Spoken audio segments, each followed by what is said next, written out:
everyone. Welcome back to another episode of It's Showtime with me Obhipsha only on Rongin TV. যেখানে থাকছে entertainment ওয়ার্ল্ডের বিভিন্ন খুঁটিনাটি updates, তারকাদের অনেক অজানা গল্প আর দারুণ মজার গসিপ। তাহলে চলুন শুরু করে দিই আজকের এপিসোড। আর প্রথমেই চোখ রাখবো আজকের আপডেটসে। মহাভারতকে ঘিরে নতুন বিতর্ক। কালকি মুক্তির পর থেকেই এটিকে ঘিরে বিভিন্ন রকম আলোচনা এবং সমালোচনা হয়েছিল। তবে বর্তমানে নতুন করে উঠে এসেছে একটি আলোচনা। এক সোশ্যাল মিডিয়া ব্যবহারকারী পোস্ট করেছেন সম্প্রতি মুক্তিপ্রাপ্ত লেনিন ছবিকে নিয়ে। তিনি লিখেছেন, লেনিন ছবিতে ভিলেনকে যেভাবে দেখানো হয়েছিল সেভাবেই নাকি কালকিতে কর্ণ আর অর্জুনকে পোট্রে করা উচিত ছিল। তার মতে কর্ণকে অতিরিক্ত প্রাধান্য দেওয়া হয়েছে কালকি সিনেমাতে, যার ফলে অর্জুন চরিত্রটির গাম্ভীর্য এবং গুরুত্ব কমে এসেছে। এই ধরনের মত অন্যান্য দর্শকদের মধ্যেও দেখা গেছে। তবে সম্প্রতি এর বিরুদ্ধে নির্দেশক জানান যে তিনি যা করেছেন জেনে বুঝেই করেছেন। তিনি বারবার এই কথা বলেন যে বিভিন্ন রকম ভাবনা চিন্তার পরই এই সিনেমাটি তিনি তৈরি করেছেন। তিনি এও বলেন যে একটি সিনেমা তৈরি এমনি হয়ে যায় না, তার পেছনে থাকে অনেক রকম ক্যালকুলেশন, ইকুয়েশন, অনেক ভাবনা চিন্তা। ভারতীয় ঐতিহ্য এবং পুরাণকে নিয়ে কোনোভাবেই তিনি কম গুরুত্ব দেননি। তিনি যথেষ্ট সম্মানের সাথেই এই সিনেমাটি পরিচালনা করেছেন এবং জানিয়েছেন এর পরের সিকুয়েল আসার কথাও। তবে এই সিনেমার এই বিতর্ক যেন থামার মুখই দেখছে না। কালকি 2898 AD মুক্তির পর থেকেই ছবির সবচেয়ে আলোচিত বিষয়গুলির মধ্যে একটি ছিল কর্ণের চরিত্রের উপস্থাপনা। অনেক দর্শক কর্ণকে নতুনভাবে দেখার সুযোগ পেলেও একাংশের অভিযোগ ছিল ছবিতে কর্ণকে অতিরিক্ত মহিমান্বিত করা হয়েছে, যার ফলে অর্জুনের গুরুত্ব কমে গেছে। সম্প্রতি এই বিতর্ক ফের নতুন করে সামনে আসে। অভিনেতা অখিল আক্কিনেনির নতুন ছবি লেনিন মুক্তির পর থেকে সোশ্যাল মিডিয়া ব্যবহারকারী ছবির ভিলেন চরিত্রের অভিনেতা প্রমোদ পাঞ্চুর অভিনয়ের প্রশংসা করে লেখেন, পর্দায় কর্ণকে ঠিক এভাবেই দেখানো উচিত ছিল। সেখানেই থেমে থাকেননি তিনি।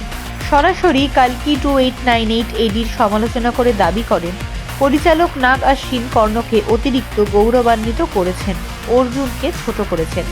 এমনকি ছবির ক্লাইম্যাক্সকে তিনি ব্লাসফেমি অর্থাৎ ধর্মীয় অবমাননা বলেও উল্লেখ করেছেন। এই ধরনের সমালোচনা অবশ্য নতুন নয়। ছবি মুক্তির পর থেকেই সোশ্যাল মিডিয়া এবং বিভিন্ন আলোচনায় একাধিকবার এই প্রশ্ন উঠেছে, মহাভারতের মূল কাহিনী থেকে কি সরে গিয়েছিলেন নাগ আশ্বিন? গীতিকার আনন্দ শ্রীরামও আগে প্রকাশ্যে মত দিয়েছিলেন যে ব্যাসদেবের মহাভারতকে যেভাবে লেখা হয়েছে চলচ্চিত্রেও সেই ভারসাম্য বজায় রাখা উচিত। কিন্তু এতদিন এই বিতর্ক নিয়ে প্রায় নীরবই ছিলেন পরিচালক নাগ আশ্বিন। অবশেষে এবার তিনি নিজের অবস্থান স্পষ্ট করলেন। নাগ আশ্বিন সোশ্যাল মিডিয়ায় শেয়ার করেন মহাভারতের একটি অংশ, যা প্রখ্যাত লেখক ও অনুবাদক বিবেক দেবরায়ের ইংরেজি অনুবাদ থেকে নেওয়া। সেখানে দ্রোণ বধ পর্বে শ্রীকৃষ্ণ অর্জুনকে কর্ণের অসাধারণ শক্তি ও বীরত্বের প্রশংসা করছেন। নাগ আশ্বিন তার সোশ্যাল মিডিয়া পোস্টে লেখেন যে মহাভারতের দ্রোণ বধ পর্বে শ্রীকৃষ্ণ নিজেই অর্জুনের কাছে কর্ণের বীরত্ব ও শক্তির প্রশংসা করেছেন। তিনি সমালোচকদের মহাভারত পড়ার পরামর্শ দেন এবং বিশেষভাবে বিবেক দেবরায়ের ইংরেজি অনুবাদ পড়তে বলেন। পাশাপাশি তিনি উল্লেখ করেন শ্রীকৃষ্ণ কতবার কর্ণের প্রশংসা করেছেন তা খুঁজে দেখারও আহ্বান জানান।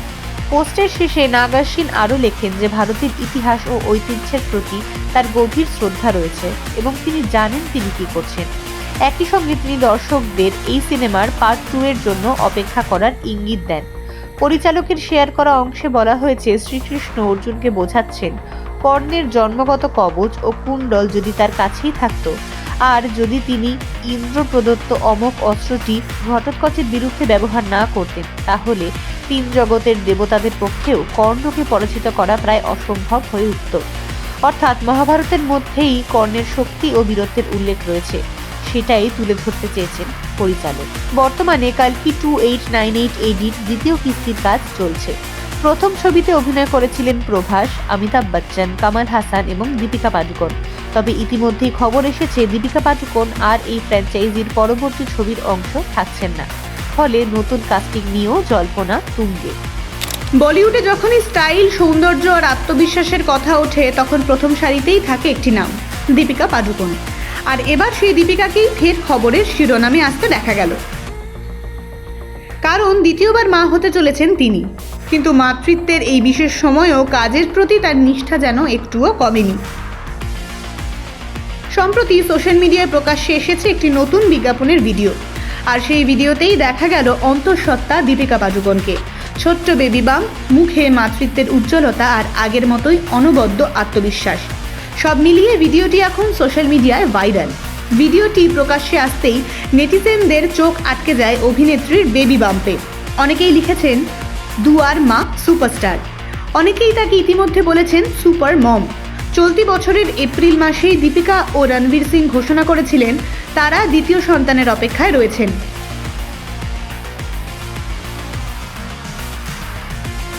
প্রথমবারের মতো নয়, এবারও মাতৃত্বের সময়টাকে বেশ উপভোগ করছেন অভিনেত্রী। তবে শুধু বিশ্রামেই সময় কাটাচ্ছেন না, তিনি নিজের পেশাগত দায়িত্বও সমান গুরুত্ব দিয়ে পালন করছেন। এই বিজ্ঞাপনের শুটিং হয়েছিল যখন দীপিকা প্রায় 4 মাসের অন্তঃসত্ত্বা।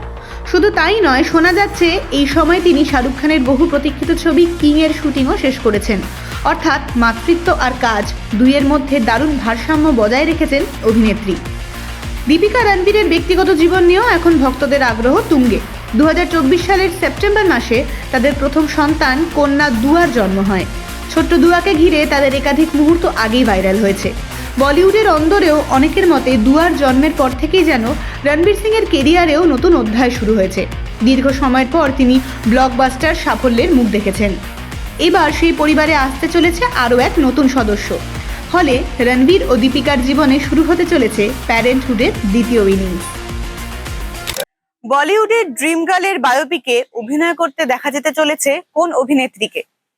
সম্প্রতি বলিউডের কিংবদন্তি অভিনেত্রী হেমা মালিনীর এই ইন্ডাস্ট্রিতে 60 বছর পূর্ণ করার উপলক্ষে মুম্বাইতে একটি জাঁকজমকপূর্ণ অনুষ্ঠান অনুষ্ঠিত হলো। সেখানে সংবর্ধনা দেওয়া হলো অভিনেত্রীকে এবং সেই সঙ্গেই উঠে এলো তার বায়োপিকের প্রসঙ্গ। এবং তারপরেই এলো আরেকটি প্রশ্ন, এই সিনেমাতে অভিনয় করতে দেখা যাবে কোন অভিনেত্রীকে? বিভিন্ন অভিনেত্রীর পাশাপাশি উঠে আসে দীপিকা পাডুকোনের নাম এবং জিজ্ঞেস করা হয় হেমা মালিনীর কাছে যে তার এই চরিত্রে অভিনয় করার জন্য সেরা পছন্দ কি দীপিকা পাডুকোনই? হেমা মালিনী সেখানে জানান দীপিকা নিঃসন্দেহে এক দারুণ অভিনেত্রী এবং তার অভিনয় দক্ষতা নিয়ে কোনো প্রশ্নই উঠতে পারে না। তবে এছাড়াও তিনি স্পষ্ট জানিয়ে দেন অন্য আরো কোনো দক্ষ অভিনেত্রীও এই চরিত্রের জন্য উপযুক্ত হতেই পারেন। তবে এই দুই অভিনেত্রীর সম্পর্কের কথা নতুন কিছু নয়। 2015 সালে হেমা মালিনীর আত্মজীবনী Hema Malini beyond the dream গার্লের উদ্বোধনী অনুষ্ঠানে তিনি দীপিকা পাডুকোনকে আমন্ত্রণও জানান। এমনকি দীপিকার ডেবিউ ফিল্ম ওম শান্তি ওমে তার চরিত্র শান্তিপ্রিয়া চরিত্রটিও ড্রিম গার্ল হেমা মালিনীর আদলেই তৈরি করা হয়েছিল। তাহলে এখন দেখার, সত্যি কি তৈরি হতে চলেছে বলিউডের ড্রিম গার্লের বায়োপিক, এবং তা হয়ে থাকলে তাতে কেন্দ্রীয় চরিত্রে দেখা যেতে চলেছে কোন অভিনেত্রীকে? বলিউডের কিংবদন্তি অভিনেত্রী হেমা মালিনীর অভিনয় জীবনের 60 বছর পূর্তি উপলক্ষে মুম্বাইয়ে অনুষ্ঠিত হলো এক বিশেষ সংবর্ধনা অনুষ্ঠান। সেখানেই উঠে এলো তার সম্ভাব্য বায়োপিকের প্রসঙ্গ। আর প্রশ্ন ছিল একটাই, হেমা মালিনীর চরিত্রে অভিনয় করলে কাকে সবচেয়ে মানাবে? সেই প্রশ্নের উত্তরে ড্রিম গার্ল যে নাম বললেন তা এখন সোশ্যাল মিডিয়া থেকে শুরু করে বি টাউনে আলোচনার কেন্দ্রে। অনুষ্ঠানে হেমা মালিনীকে সরাসরি জিজ্ঞেস করা হয় তার বায়োপিক তৈরি হলে দীপিকা পাডুকোন কি সেই চরিত্রের জন্য সেরা পছন্দ। হেমা মালিনী বলেন দীপিকা পাডুকোন অত্যন্ত সুন্দরী ও অসাধারণ প্রতিভাবান একজন অভিনেত্রী। তার মতে দীপিকা যদি এই চরিত্রে অভিনয় করতে আগ্রহী হন তাহলে তিনি অবশ্যই তা করতে পারবেন। তবে একই সঙ্গে হেমা মালিনী স্পষ্ট বলেন এই চরিত্রটি যে কোনো দক্ষ অভিনেত্রী সফলভাবে পর্দায় ফুটিয়ে তুলতে সক্ষম। হেমা মালিনীর এই মন্তব্য প্রকাশ্যে আসতেই শুরু হয়েছে জোর জল্পনা। অনেকেরই মত সৌন্দর্য, ব্যক্তিত্ব এবং স্ক্রিন প্রেজেন্স সব দিক থেকেই দীপিকা এই চরিত্রে যথাযথ হতে পারেন। আসলে এই দুই অভিনেত্রীর সম্পর্কের কথা নতুন নয়। 2015 সালে হেমা মালিনী তার আত্মজীবনী Hema Malini beyond the dream গার্লের উদ্বোধনের জন্য আমন্ত্রণ জানিয়েছিলেন দীপিকা পাডুকোনকে। পরে বইটি 2017 সালে প্রকাশিত হয়।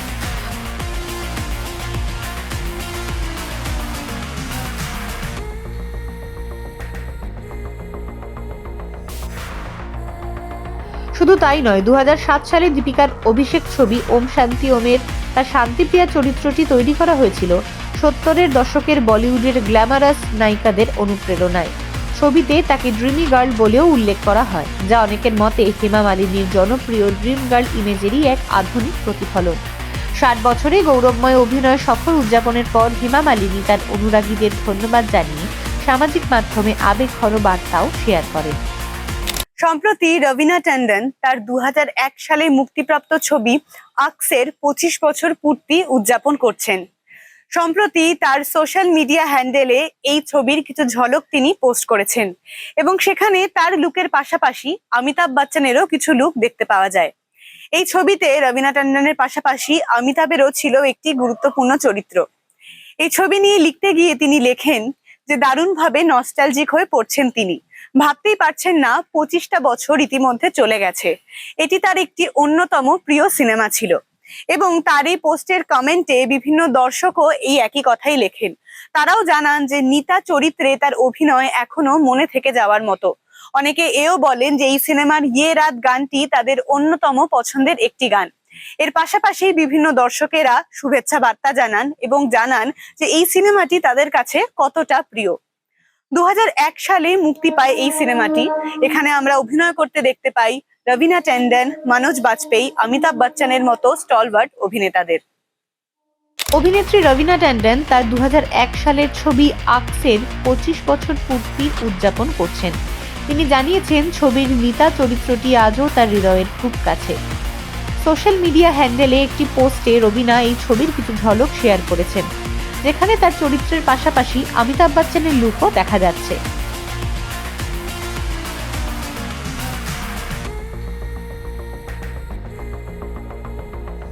অমিতাভও এই ছবিতে একটি গুরুত্বপূর্ণ চরিত্রে অভিনয় করেছিলেন।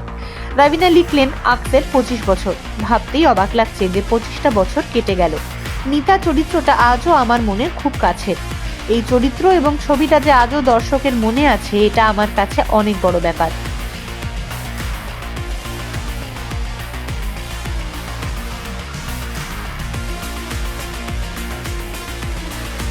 সোশ্যাল মিডিয়া সাইটে ছবিটিকে একটি বিশেষ যাত্রা হিসেবে বর্ণনা করে রবিনা আরও যোগ করেন, আক্স আমার কাছে একটা খুব স্পেশাল জার্নি ছিল। তখন যে ভালোবাসা পেয়েছিলাম এবং এখনো যা পাই তার জন্য আমি কৃতজ্ঞ। কিছু স্মৃতি সত্যি সারা জীবন থেকে যায়।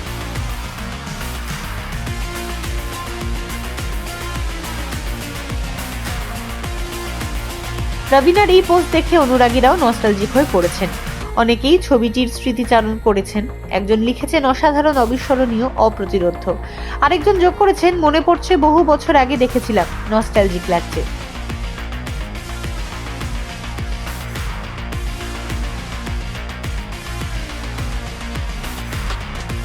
তৃতীয় একজন কমেন্টে লিখেছেন, আক্সের 25 বছরের জন্য অনেক শুভেচ্ছা রবিনা ম্যাম। নিতা চরিত্রে আপনার অভিনয় ভোলার নয়, খুবই সাবলীল, আন্তরিক এবং চিরকালীন।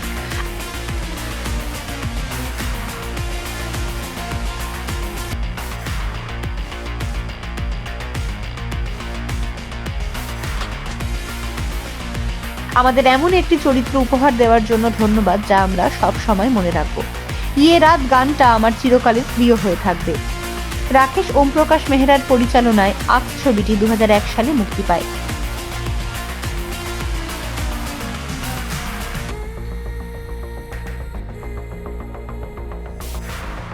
এতে অমিতাভ বচ্চন, মনোজ বাজপেয়ী এবং রবিনা ট্যান্ডনের মতো অভিনেতারা ছিলেন। ছবির গল্প এক সাইকোটিক সন্ত্রাসবাদী রাঘবন ঘাটকে এবং পুলিশ অফিসার মনু বর্মাকে নিয়ে, যিনি তাকে ধরার চেষ্টা করেন। ঘটনার এক পর্যায়ে দুজন একে অপরকে গুলি করে, যার ফলে রাঘবনের আত্মা মনুর শরীরে এবং মনুর আত্মা রাঘবনের শরীরে চলে যায়।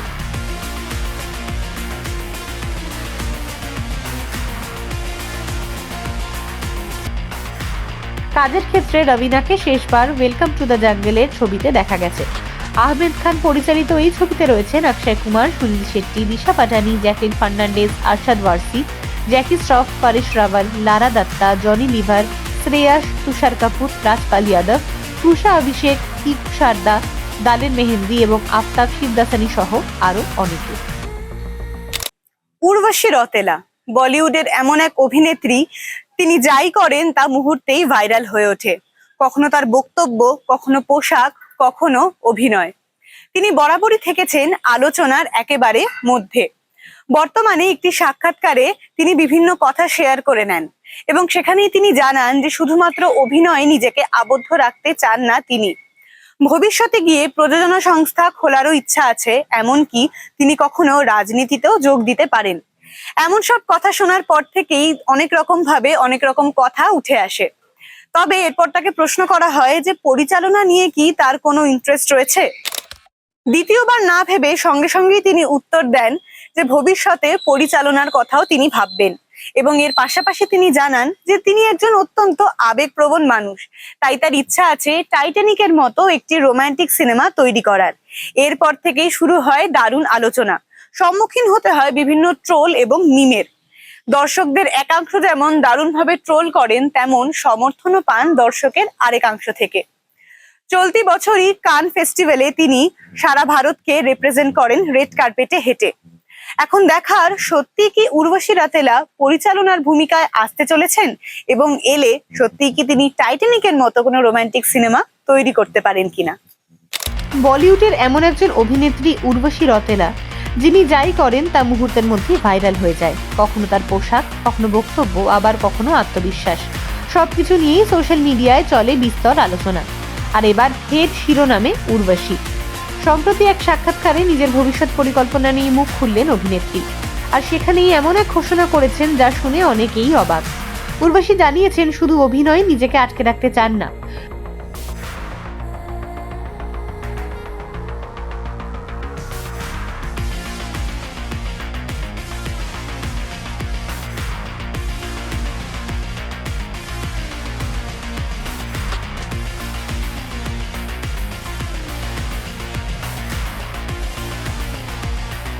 ভবিষ্যতে তিনি নিজের প্রযোজনা সংস্থা গড়ে তুলতে চান, এমনকি রাজনীতিতে যোগ দেওয়ার পরিকল্পনাও রয়েছে তার। তবে এখানেই শেষ নয়। যখন তাকে প্রশ্ন করা হয় অভিনয়ের পরে তিনি পরিচালনায় আসতে চান কিনা, তখন এক মুহূর্তও না ভেবে উর্বশী বলেন তিনি খুব আবেগপ্রবণ মানুষ, তাই তিনি এমন একটা প্রেমের গল্প বানাতে চান যা হয়তো টাইটানিকের মতো হবে।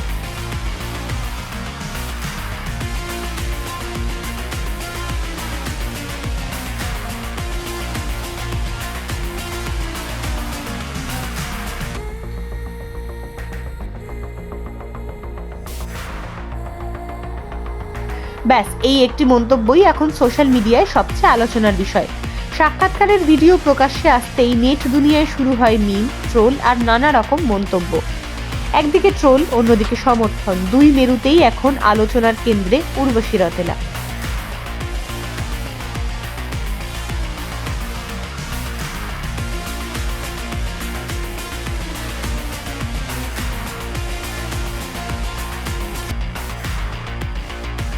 উল্লেখ্য, চলতি বছর কান চলচ্চিত্র উৎসব 2026-এ ভারতের প্রতিনিধিত্ব করে রেড কার্পেটে হাঁটেন উর্বশী। সেখানেও নিজের আত্মবিশ্বাসী মন্তব্য দিয়ে খবরের শিরোনামে উঠে এসেছিলেন তিনি। অভিনেত্রীর কথায়, তিনি যখন দেশের প্রতিনিধিত্ব করেন তখন তিনি শুধু উর্বশী নন, তখন তিনি ইন্ডিয়া।